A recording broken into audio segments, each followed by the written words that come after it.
Je m'appelle Santiago Sanchez Mora, j'ai 17 ans, je suis mexicain, j'habite à une ville qui c'est dans le centre de le pays de Mexique qui s'appelle Guadalajara.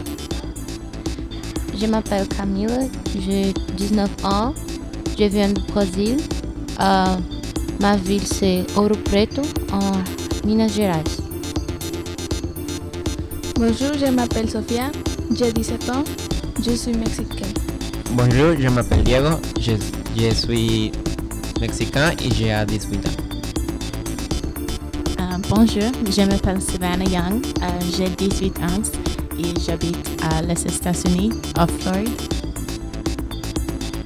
Bonjour, je suis Sofia, je suis mexicaine, je viens du Mexique, de la ville Guadalajara, c'est pas loin de la capitale de Mexique.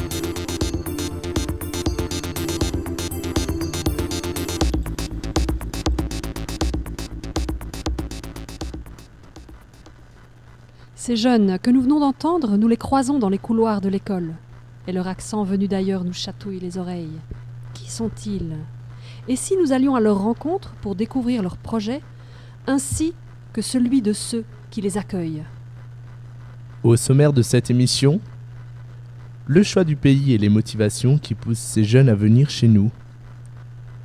Les écoles se ressemblent-elles à travers le monde ? L'accueil dans les familles et partir à l'étranger, mode d'emploi.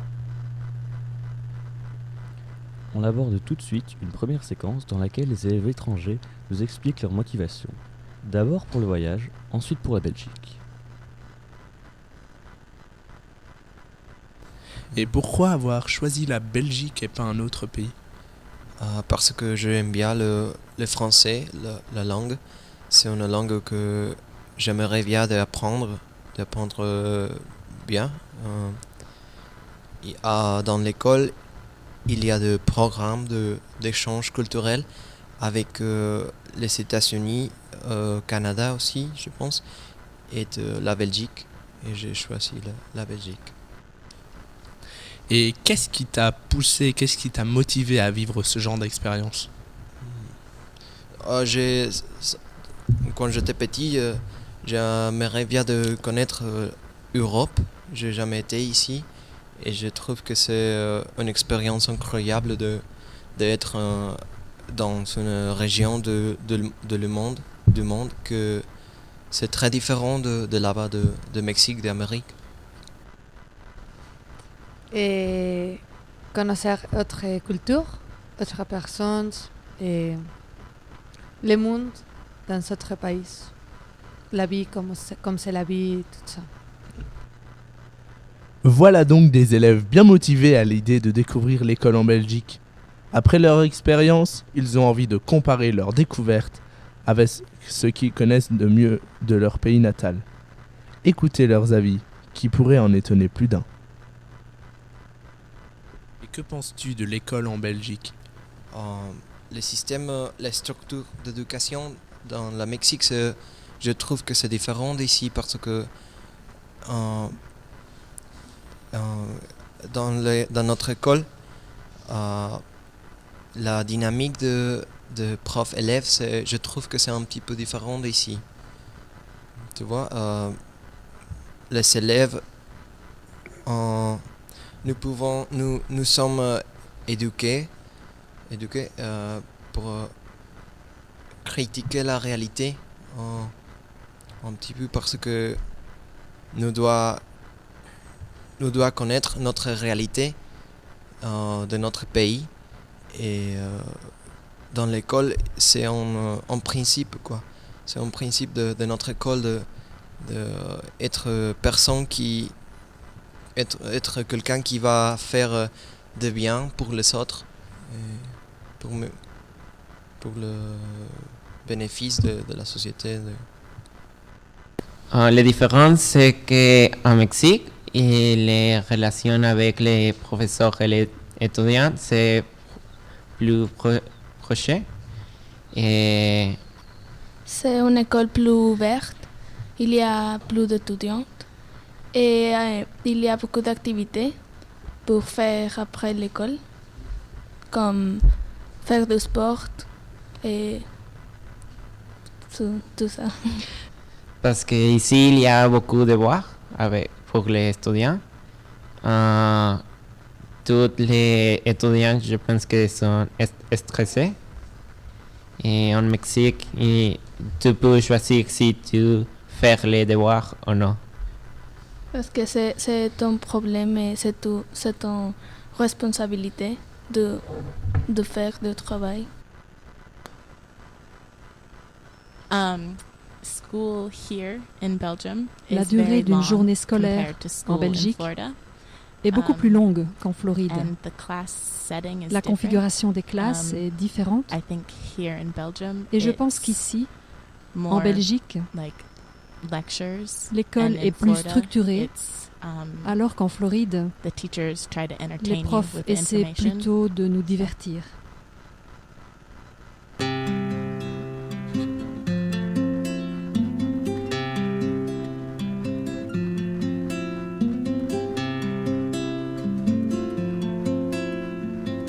No soy experto en amores, ni Casanova, ni menos Don Juan. No soy nada inteligente, no soy un Einstein, soy un holgazán. Soy un amante platónico de lo imposible, de lo ideal.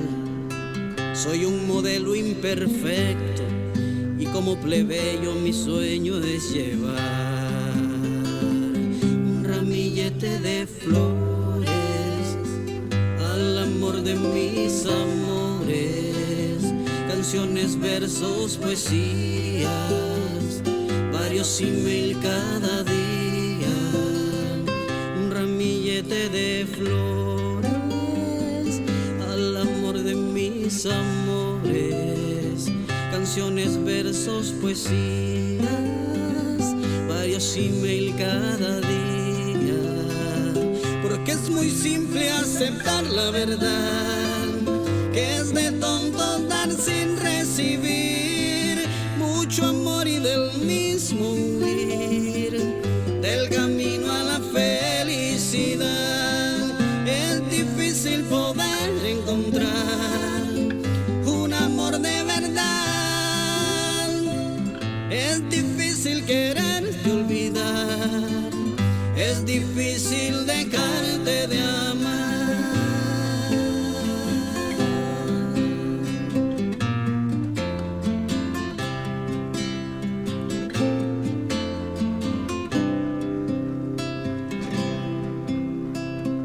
Cada segundo es un año cuando tus besos ni en sueño me das, cuando no escucho palabras de sentimiento que te hacen temblar.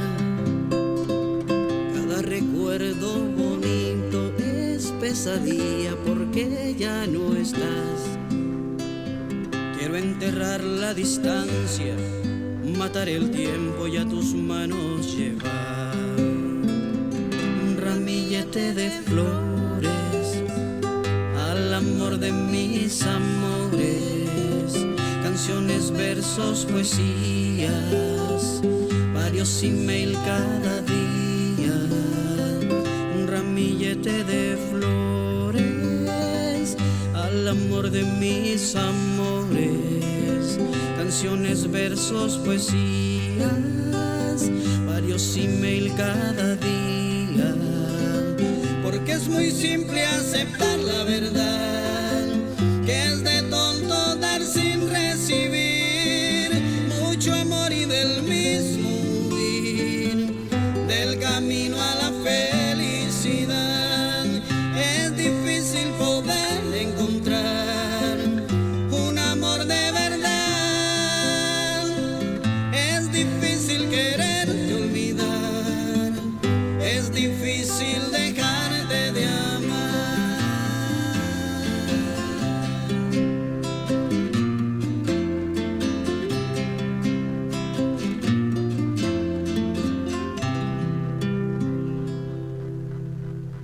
C'était Abraham Castellon avec Modelo Imperfecto. Découvrir un pays dépend aussi de la rencontre au sein des familles d'accueil. Voici le ressenti de Santiago, élève mexicain, suivi de celui d'Adèle, de Léa et de Perrine, élèves à Saint-André qui nous font part de leur vécu en tant qu'élèves, mais aussi en tant que membres de familles d'accueil. Et comment as-tu été accueilli en Belgique? Oh, très, très bien. Oui, très bien. Je trouve, j'ai déjà dit ça, je trouve que les gens d'ici sont très, très gentils, très expressifs. On partage tout, vraiment tout. Et je vais peut-être dire, enfin ça peut être un point positif pour certains, mais personnellement c'était aussi un petit point négatif parce que justement on n'a pas notre espace entre guillemets personnel puisqu'il y a cet entre guillemets étranger qui est toujours là et qu'on partage tout. Rien à rajouter. Je suis assez d'accord, c'est vrai que parfois il y a des moments où on aimerait bien qu'il soit ailleurs, qu'il ne soit plus chez nous, qu'on puisse retrouver notre petite famille, notre canapé et notre télé sans devoir toujours s'intéresser à son correspondant. Mais globalement, c'est vraiment une expérience intéressante à vivre. Ouais, quand on est là-bas, moi personnellement j'ai trouvé que je faisais vraiment partie de leur famille, quoi. J'étais vraiment la fille, la sœur. Mais peut-être qu'elle ici se sentait moins proche de nous, mais pas comme si c'était dans la famille. Enfin, je sais pas, je pense qu'on est quand même un peu moins chaleureux que... Donc il y a une nette différence de culture à ce niveau-là. Ouais, à ce niveau-là. Exactement. Ouais. Et donc vous êtes partis aussi là-bas? Oui. Chez les mêmes personnes donc, qui sont venues Oui. chez vous? Oui. Donc on a vécu chez eux aussi pendant 7 semaines. Et on a tout partagé aussi. Voilà. Et donc, est-ce que la culture a été vraiment un frein à cet échange? Pour moi personnellement, c'est pas tellement la culture, mais c'est plutôt le mode de vie. Parce qu'en fait, faut savoir que les Mexicains sont lents. Ça, c'est quelque chose de général. Mais personnellement, je suis tombée sur un artiste. Vraiment, plus artiste que ça, je crois qu'on n'a pas. Et du coup, il était encore plus lent que tous les autres Mexicains. Et il faut savoir que moi, je suis une fille assez speed.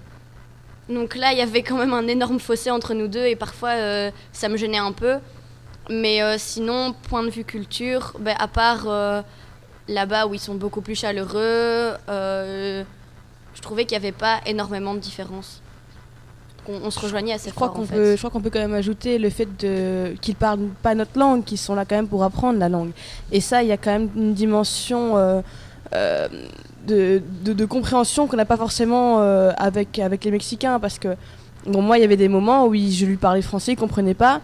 Alors on sort de l'échange, donc on parle espagnol. Mais alors du coup, on parle espagnol à la maison. Du coup, la maman, le petit frère, le papa, ils ne comprennent plus ce qu'on dit. Donc on parle en espagnol à table pour qu'ils comprennent et ils comprennent. Et c'est qu'après qu'on peut avoir un dialogue. Et ça, parfois, c'est vrai que c'était... Durant les premières semaines, c'était difficile. Moi, ma correspondante, elle parlait français quasi parfait, franchement. Donc, au niveau de la langue, j'ai eu aucun problème. Elle comprenait... Même quand parfois mon père lançait une petite blague en patois ou quoi, elle comprenait vraiment. Ça m'a franchement étonnée. Mais c'est vrai que comme Adèle a dit, ils sont très lents. Donc c'est juste peut-être le seul défaut, on va dire. Autrement, je pense qu'elle essayait de s'adapter au maximum à notre vie, quoi. Et comment donc a vécu la famille pendant cet échange? Alors personnellement, toute la famille, moi ça a été super bien. On avait un peu peur au début parce que accueillir un étranger chez soi pendant 8 semaines, c'est pas rien. Et finalement, tout s'est super bien passé, c'est vraiment très bien intégré. C'était un membre à part entière, quoi. C'était comme mon frère.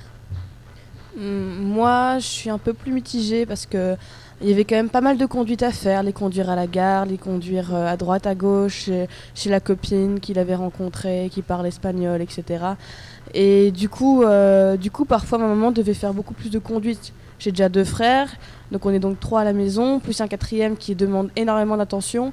Parfois, elle se sentait un peu oppressée et c'était quand même un peu un soulagement quand il est parti parce qu'il y a eu un poids en moins. Même si, évidemment, à part ça, tout s'est vraiment très très bien passé. Moi, pour mon frère, il s'entendait assez bien avec ma correspondante et mes parents aussi Bon, à la fin de son séjour, il regrettait quand même les petits moments en famille, rien qu'à 4. Mais autrement, c'est quand même une belle expérience, quoi. Et est-ce que plus tard, est-ce que vous aurez en tant que parent envie d'accueillir des étrangers comme ça?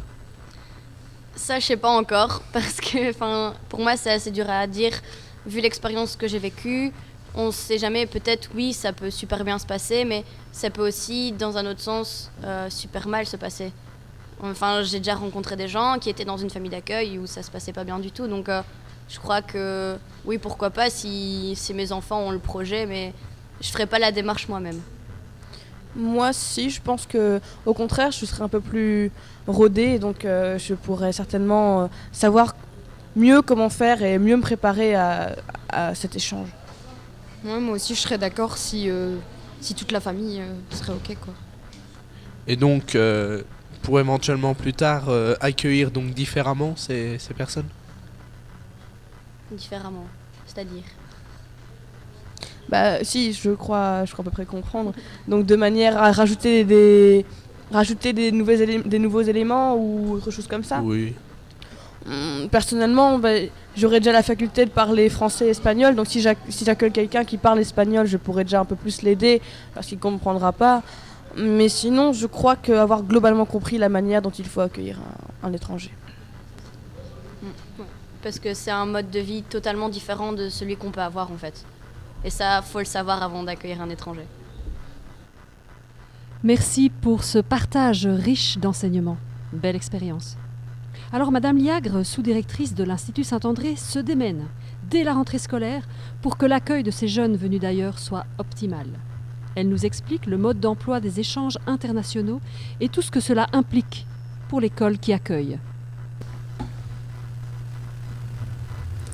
Bonjour Madame Liagre. Bonjour.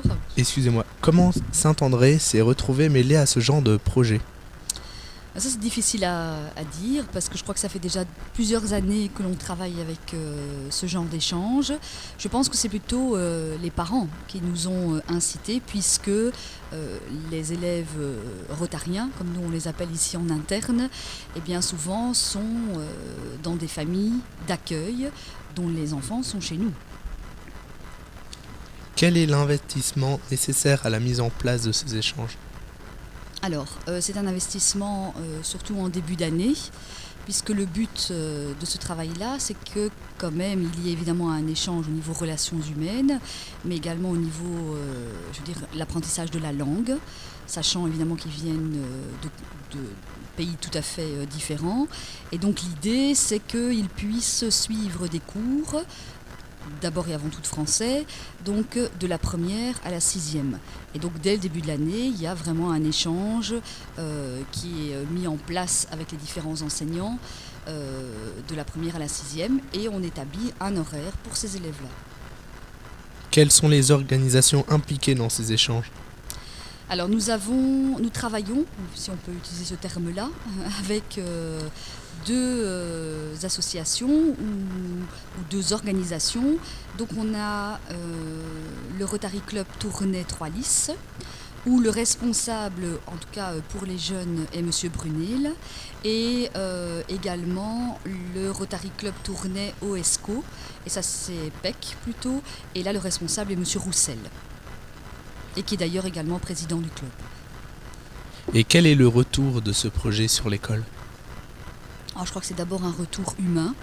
Là, je pense qu'il faut aussi poser la question aux élèves qui vivent au quotidien avec ces élèves justement venant de pays différents ou autres, on va dire ça comme ça, ou de continents différents, parce que je pense que c'est d'abord une grande richesse humaine qui est véhiculée aussi bien pour les nôtres, parce que c'est très riche, je crois, également pour nos élèves, mais aussi pour ces élèves-là. Et c'est ça aussi qui fait la réussite du projet. Et comment s'organisent ces échanges? Alors là, je n'ai évidemment pas toutes les informations puisque ce sont les présidents de clubs qui gèrent ça. Je dirais qu'au sein des deux organisations, eh bien, donc chaque année, il y a un grand nombre de jeunes qui partent vivre une expérience unique dans un autre continent pendant un an. Et le but, je pense, des Rotary, donc, c'est d'élargir les horizons et d'acquérir une meilleure compréhension de la culture d'un pays vers un autre pays. Et évidemment, il y a des Belges qui partent, mais forcément, nous recevons des élèves venant d'autres continents. Et quelles sont les conditions nécessaires à ces échanges ? Alors là, ce sont des conditions qui sont données en tout cas pour... c'est permettre à des étudiants en fin d'humanité de poursuivre des études à l'étranger pendant une année scolaire. Ils doivent être âgés entre 16 et 19 ans, donc maximum 18 ans pour les pays anglophones. Donc c'est une année scolaire belge, donc du 1er septembre au 30 juin. Et il y a une candidature à introduire via un Rotary Club de la région du jeune, en fait. En gros, c'est ça. Et il faut savoir que ces jeunes vont, en tout cas, vivre avec 3 ou 4 familles d'accueil différentes sur une année. Donc ils ne restent pas chaque année avec la même famille d'accueil. Alors pour votre information, cette année, nous avons donc 5 élèves, donc 2 qui viennent du Rotary Club Tournai OESCO. Et par contre, nous avons 3 élèves qui viennent du Rotary Club Tournai 3 Lys, alors avec des pays tels que le Brésil, les USA ou encore l'Argentine. Merci beaucoup. Voilà.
Comment est-ce que tu t'appelles ?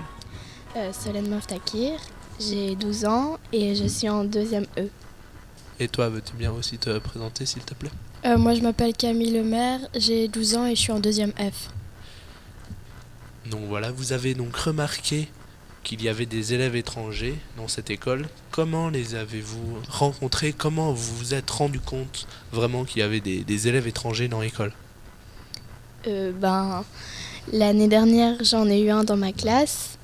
Et cette année, il y en a un qui est venu nous dire ce qu'il y avait à son école. Enfin, comment ça fonctionnait, son école. Et toi ? Moi, l'année passée, dans mon cours de français, il y avait aussi une élève. Et cette année, en cours de DM, il y en a un qui est venu présenter son école. Et vous avez donc cours avec eux ? Maintenant, en ce moment, elle vient plus. Je crois qu'elle est repartie dans son pays, qu'elle était venue juste pour le début de l'année, quoi. Moi aussi. Et donc il y a un changement dans la façon de fonctionner de la classe ou c'est comme si c'était donc des élèves parmi les autres ou bien c'est plus rigolo ou quoi? Ben, en tout cas, dans notre classe, ben, c'est comme un élève parmi les autres et ben, elle note et on lui donne des feuilles parfois. Enfin, elle suit quoi. Et vous avez l'occasion un peu de discuter avec eux ou... Des fois, mais souvent on comprend pas très bien ce qu'ils disent parce qu'ils parlent, enfin ils ont pas l'accent comme nous, mais on parle pas souvent avec eux, non. Et est-ce que ça vous intéresserait, vous, plus tard, de vivre une expérience comme ça? Oui, moi j'aimerais beaucoup faire ça plus tard. Ouais. Et toi? Ben, moi, j'aimerais bien aussi une fois partir. Et dans quel pays auriez-vous voulu aller? Moi, j'aimerais bien aller aux USA. Moi aussi, j'aimerais bien aller aux USA. Et pourquoi les USA? Qu'est-ce qui vous intéresse? Qu'est-ce qui vous attire là-bas? Moi, ça serait pour mieux apprendre la langue et aussi parce que pour découvrir une autre culture que la nôtre. Moi, parce que je suis déjà allée là-bas et que j'aime bien le pays et ça me permettrait d'apprendre une autre langue puisque moi, j'apprends le néerlandais. Donc, Avant d'entendre Solène et Camille, nous avons découvert un extrait de Nanita de Magda Angelica. En espérant, comme on vient de l'entendre, que des vocations continuent à s'éveiller dans nos chères petites têtes blondes, on souhaite que le virus de la bougeotte soit endémique, parce que la curiosité n'est pas toujours un vilain défaut. Dans ce cas-ci, elle ouvre des voies culturelles, c'est sûr. Nous espérons que notre sujet vous aura intéressé. Pour vous informer, Jean, Antoine et moi-même, Marie-Noël Paulet, à la technique, Salomon, Arthur et Maxime, à la réalisation, Jean-Louis Van de Waal. Merci à vous tous. Et avant nos prochaines aventures, Jean a encore une petite info pour nous. Oui alors, vous pouvez tous nous retrouver sur les réseaux sociaux, sur Facebook et sur Twitter. Et vous pouvez également nous retrouver sur le site internet de l'école, onglet SAR FM. Merci à vous.